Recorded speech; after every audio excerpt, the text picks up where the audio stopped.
So I just want to say, as a representative for CSL White Rock, I recognize that I'm a settler on this land, and I am grateful and honored to live and operate on the traditional and ancestral and unceded territory of the Coast Salish nations.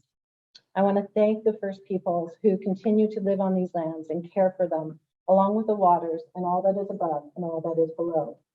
So I'd like to welcome any first-time guests. If you're on Zoom first time, let us know in the chat, and in the room here, come and chat to myself or Jill or Diane and Georgia, our practitioners. We'd love to say hello. But now I'm going to turn it over to Nathan.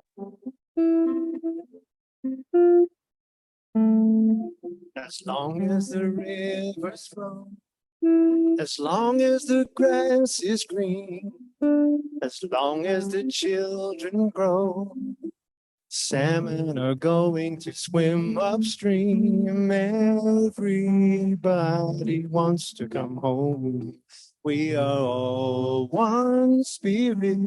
We are all one spirit. We are all one spirit on our way home. One more time. We are all one spirit.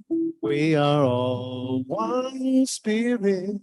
We are all one spirit. We are not alone. As long as the mountains stand, as long as the eagles fly, sun lights up the land. Forests are going to reach for the sky. Everybody wants to come home. We are all one spirit. We are all one spirit. We are all one spirit on our way home. We are all one spirit. We are all one spirit. We are all one spirit. We are not alone. Let's sing that again. We are all one spirit. We are all one spirit. We are all one spirit on our way home. We are all one spirit. We are all one spirit. We are all one spirit. We are not alone. 'Cause everybody wants to come home. So again, today, I just note about CSL White Rock. We're an inclusive spiritual community and learning center. We teach spiritual principles and offer tools to use in all areas of our life regularly and consistently. Our life flourishes and flows out of ease and grace when we practice these teachings and the tools. And our teaching is based on 4 cornerstone beliefs. There is one life, and that life is the source of all things. And the second one is we are spirit having a human experience. The third is nothing outside of us needs to change for us to be happy. It is all the inner work that we all do. And as a spiritual community, we're here to walk each other home. So our vision at CSL White Rock is that we're a loving, vibrant world that works for all. And so welcome everyone, and thank you so much for being here with us today. I'll just take a moment to settle in as we take into prayer this moment, this time, this breath, knowing that there is one life, one love, one universal divine that is operating right here, right now, in and through all of us, and especially through technology today. So today I claim the joy and the laughter and the ease and grace of today's unfoldment, and that the joy bubbles up within us as we learn from Rev Savanna, as we listen to Nathan, as we go through the day. Just know that it will all turn out exactly the way that it is meant to, and we will all be inspired today. So with gratitude, I release these words, the law of mind, knowing that right action is already happening. It is already so. And I ask you to join me in saying, and so it is. We bring ourselves into the present. Nathan so beautifully did that with his music. To feel the soulfulness in the communities and the spaces that we occupy, I think is super important for our spirit. Thank you for that. It's always good to ground. Yes, this place has a special space in my heart. Although I haven't spoken directly to you, in this community, I was telling a few people that I haven't been in Vancouver area since 2014. So this is kind of a funny thing, but the last time I was here, I was speaking at a CSL convention conference in 2014. I don't remember where it was in downtown Vancouver, but I was the opening act. 10 minutes was all they gave me. And for a minister, that is hard. To say what you want to say in 10 minutes. I think I was a ministerial student at the time, so I was just finishing my studies. And I opened for the famous Les Brown. Do you know who that is?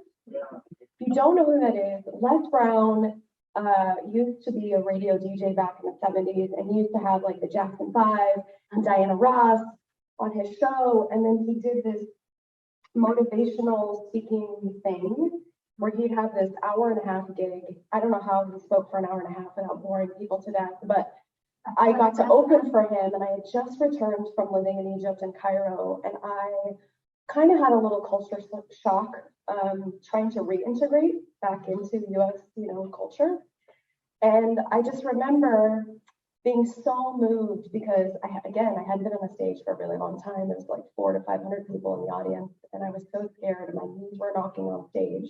I don't know if you've ever had that happen before. It's not happening today, thankfully. But I remember him quoting he was paying attention because he quoted a few things that I had said in his talk.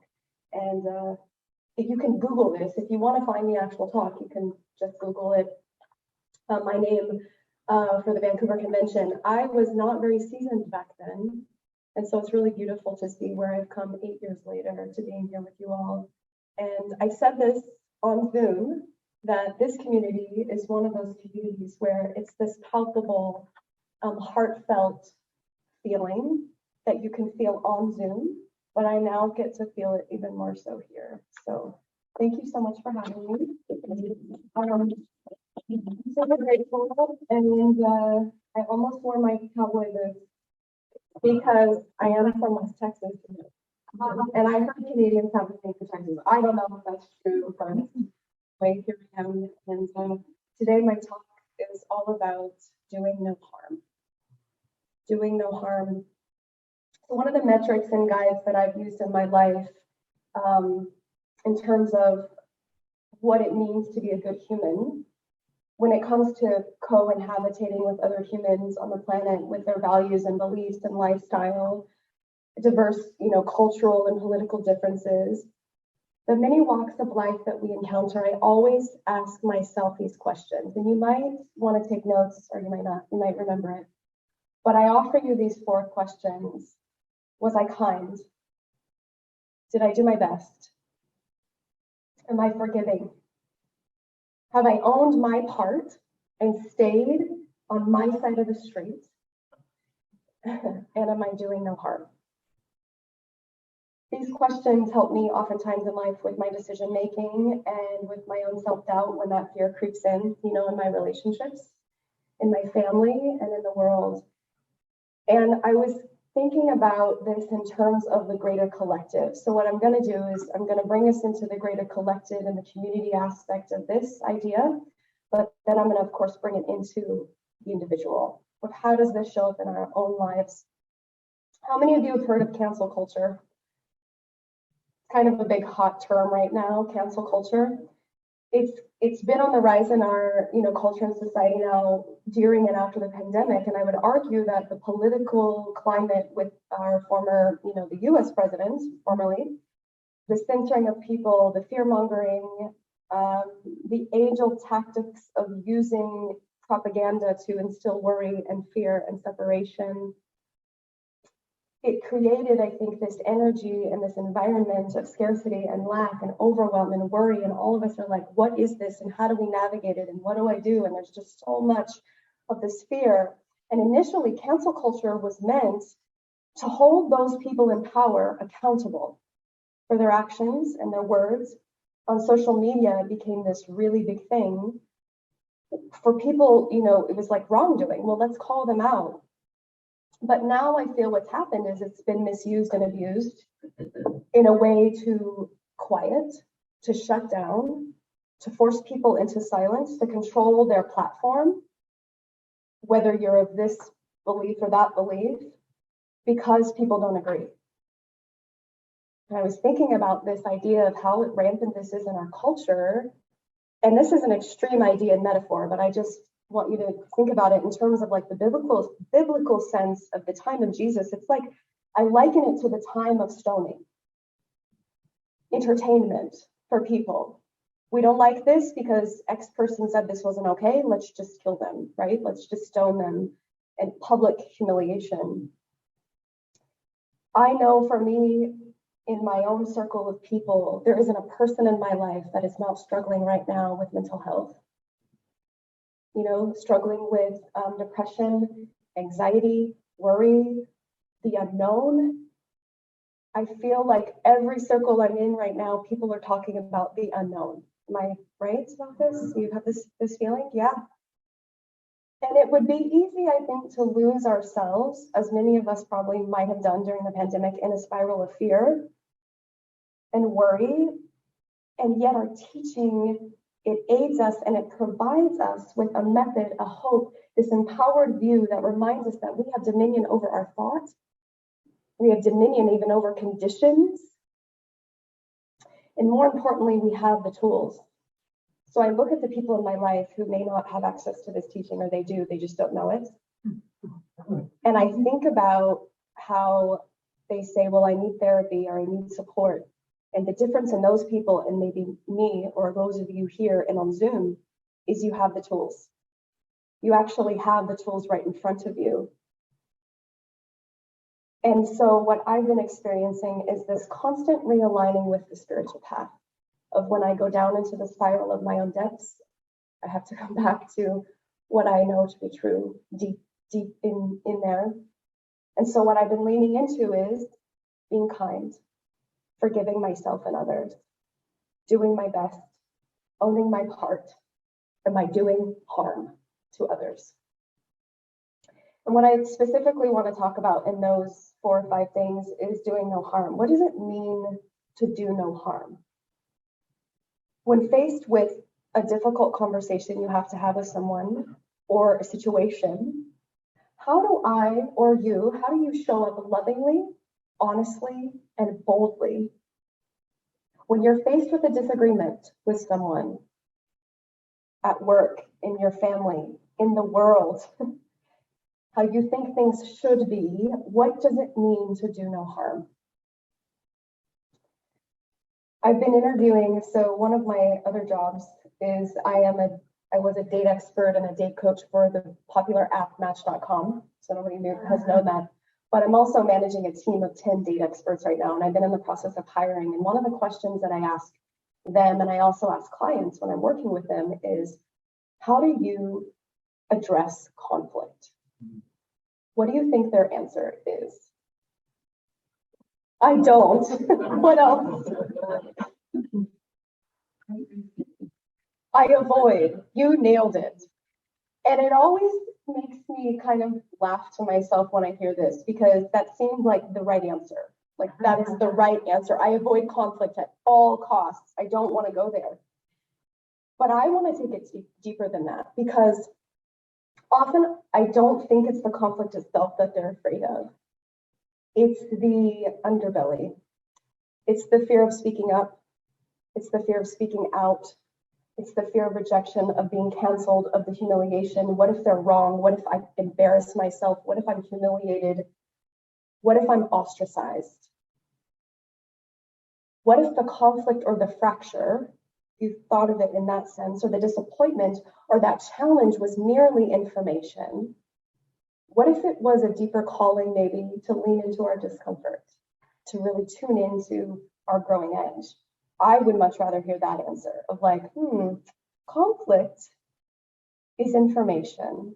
It forces me to look at, am I connected to my values deeply? Do I know what I believe in? Do I know how I feel? Do I express myself and communicate my needs and desires openly with people and honestly? And do I feel that I can be authentic in doing so? It's a big task, I think. I see heads shaking.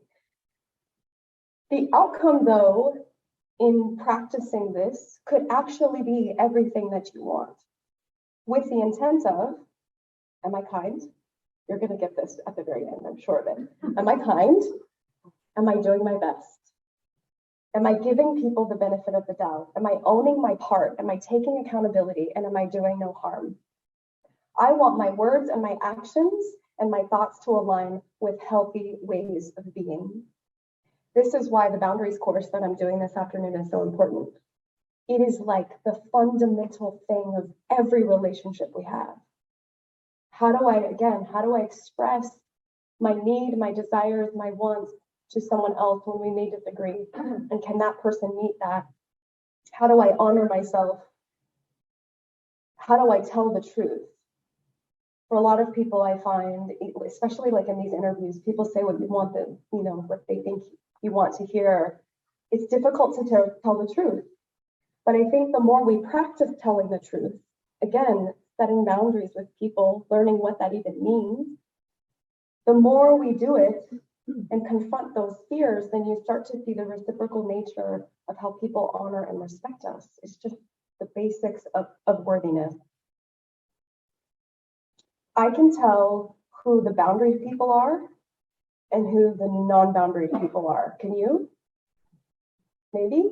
It's okay. You can speak up. So the way that I know is that they're led by something internal. They don't waver.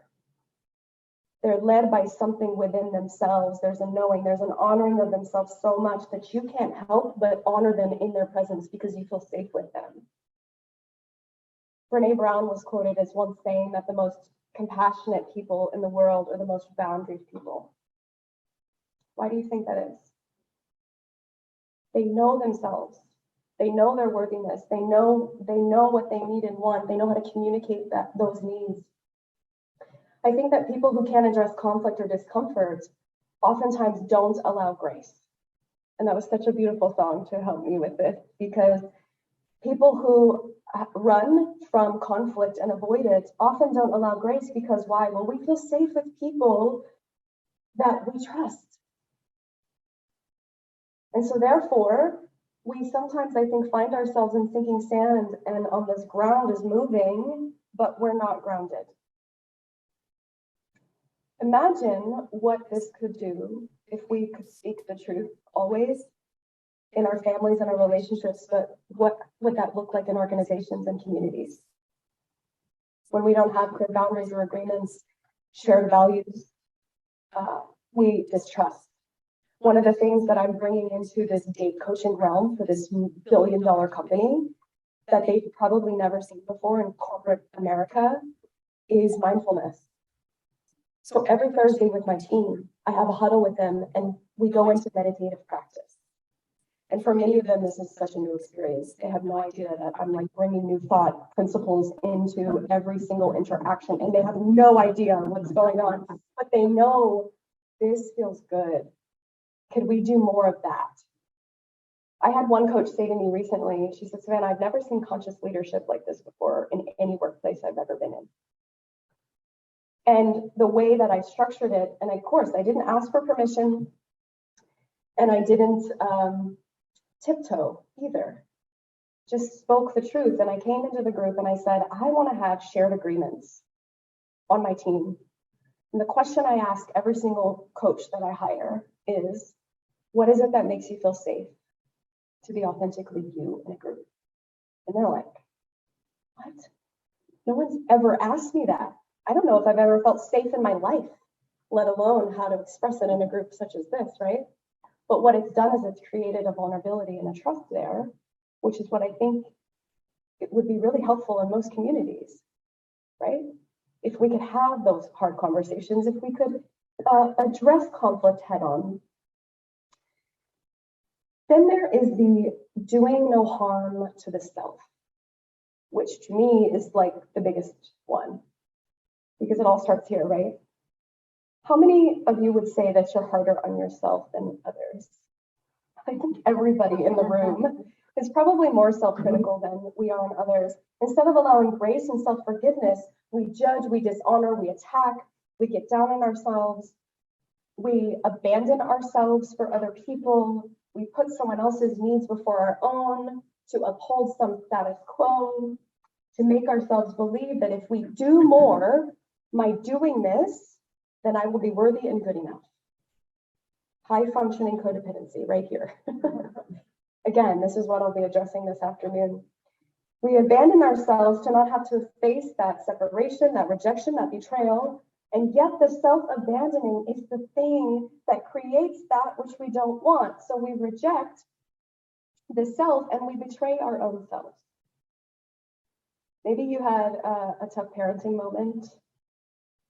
You didn't know what to say, or maybe you had a disagreement with a family member or coworker. Maybe it's that self-talk in the mirror when you put something on. You're like, should I have worn this morning? Is it going to be too revealing? I often get that a lot. We're overworked.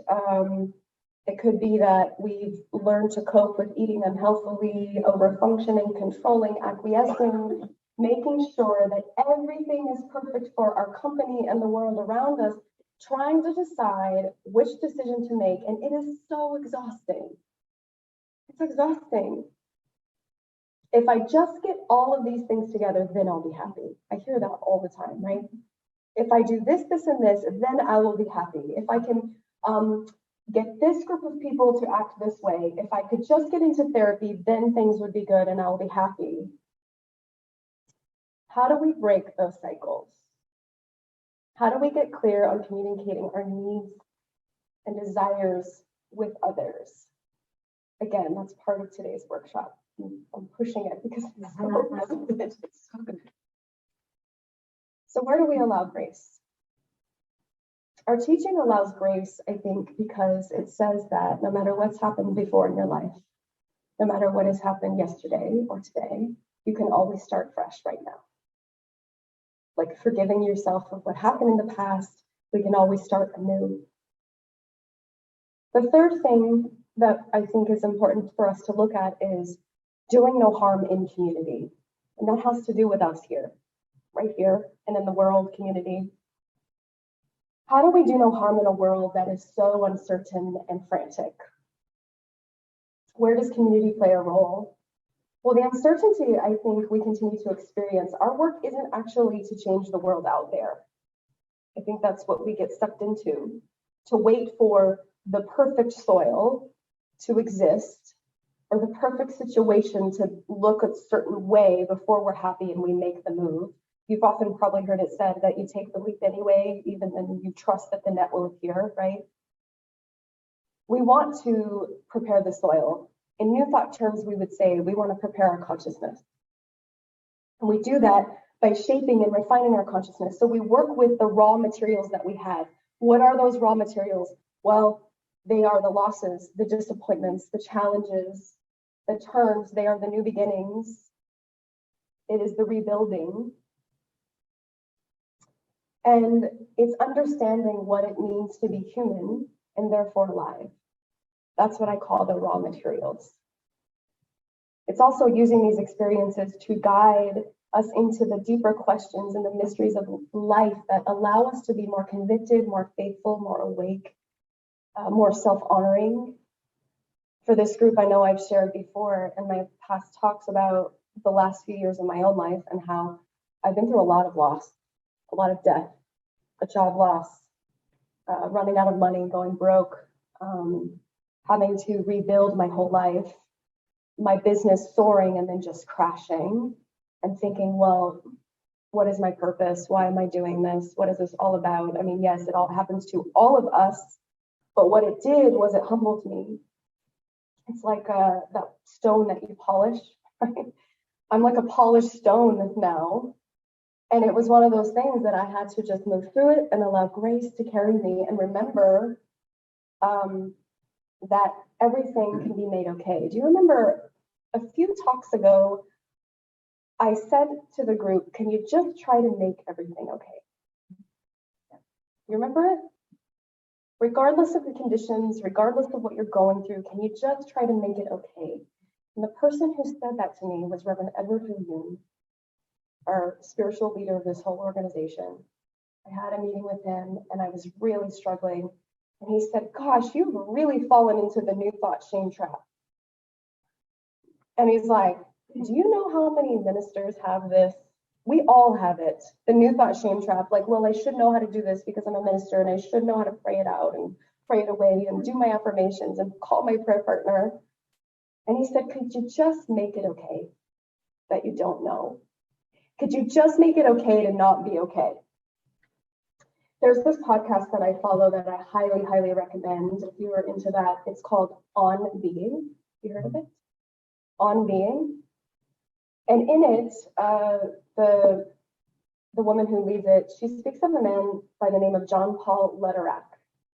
He's a global peace builder. He's an American professor for international peace building at the University of Notre Dame.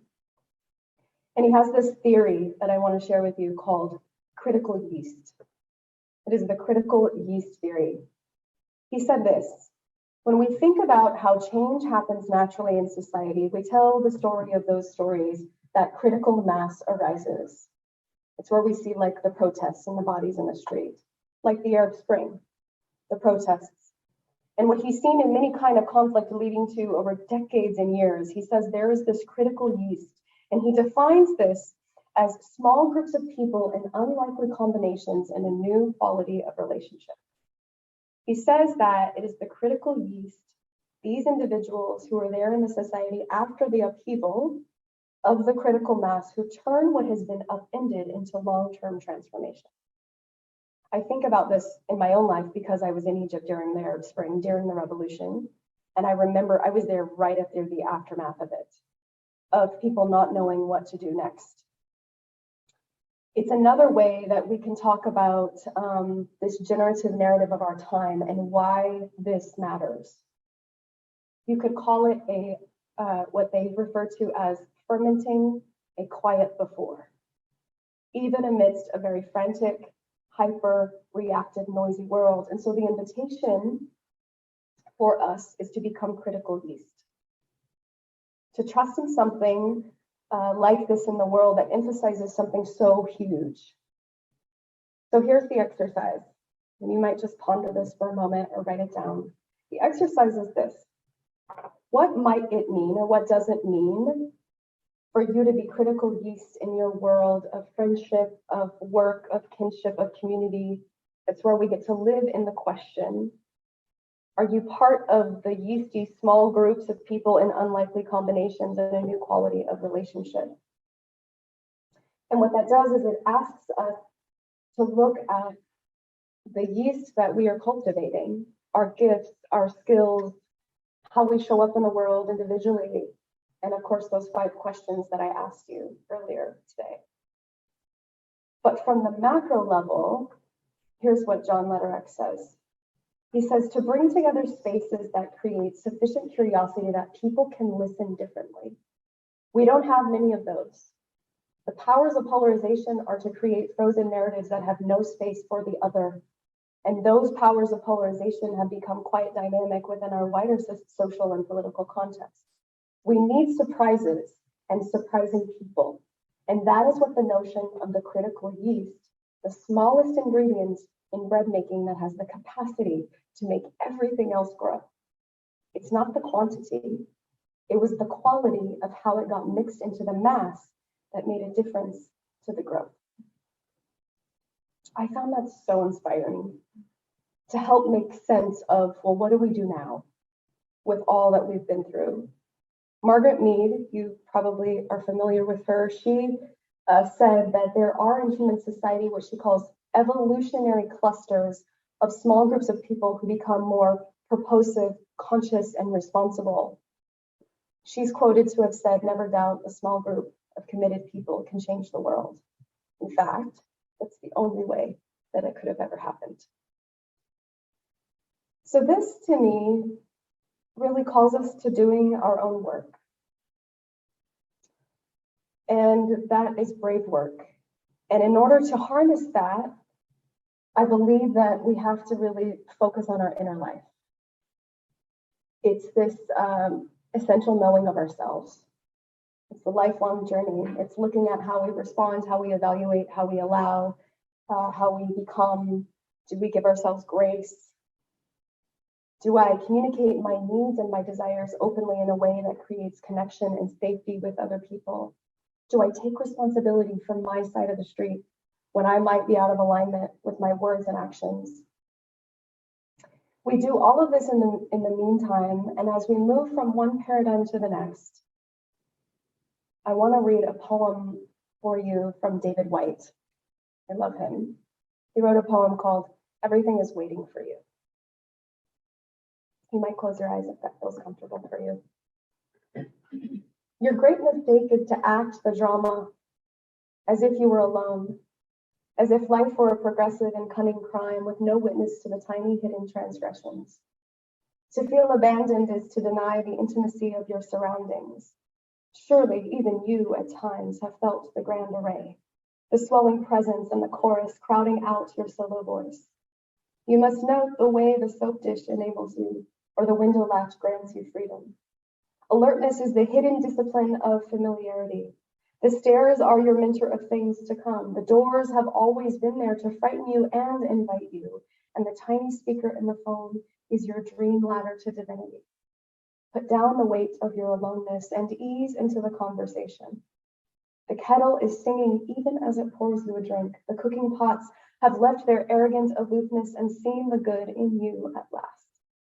All the birds and creatures of the world are unutterably themselves. Everything is waiting for you.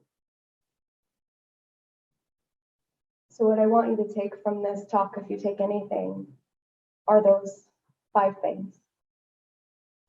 Let us be kind. Do your best. Forgive everything.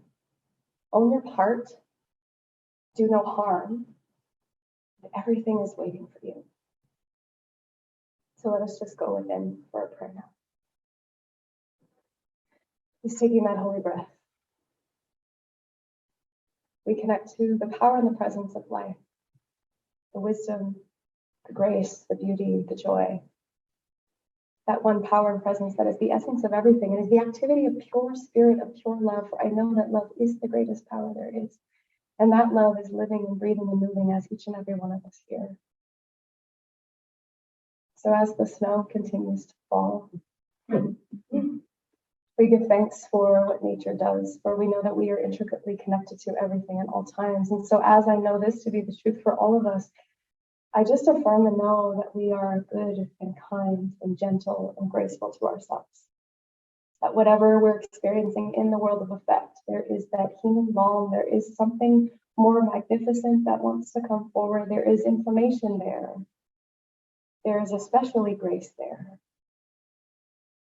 So I want you in this moment to just bring to your mind someone or something that might need a little extra tender care and love today. Just bring them into your mind and your heart. Just a moment of silence.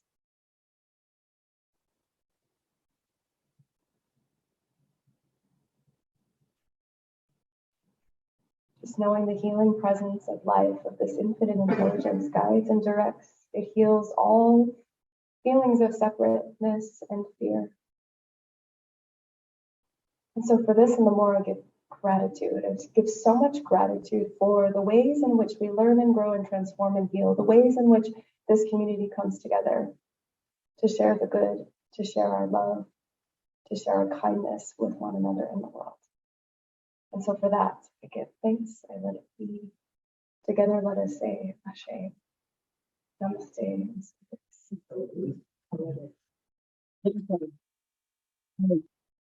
Amazing. But I want to take this moment to know as that the spiritual practice of sacred giving begins with the recognition that it is part of our nature to give and to receive. Our inner life deepens when we make a conscious plan to give. We experience greater satisfaction when we are part of the flow of life. The way to happiness lies in consciously choosing to be a part of the divine flow. This includes being willing to share our lives, our time, our talents, and even our money with others. So at CSL White Rock, we teach that giving is not a practice we should do out of a sense of obligation, something that we choose to do out of a generous spirit of love and joy. Most importantly, giving is a demonstration of faith that spirit is our source of abundance. So I'd ask you to affirm with me today. I am grateful for my life. I'm grateful all that I need flows to me effortlessly through channels expected and unexpected. And I am the instrument of this prosperous life. Thank you. So if you choose to donate to CSL White Rock because we nourish you, we find nourishment in community, there's 3 ways you can give: by check, e-transfer, and online. But there we go. And just know, and yeah, and the basket at the back. So thank you for your donations. Thank you for your continued support with us. It keeps us here and keeps us growing that we can get back full time in person.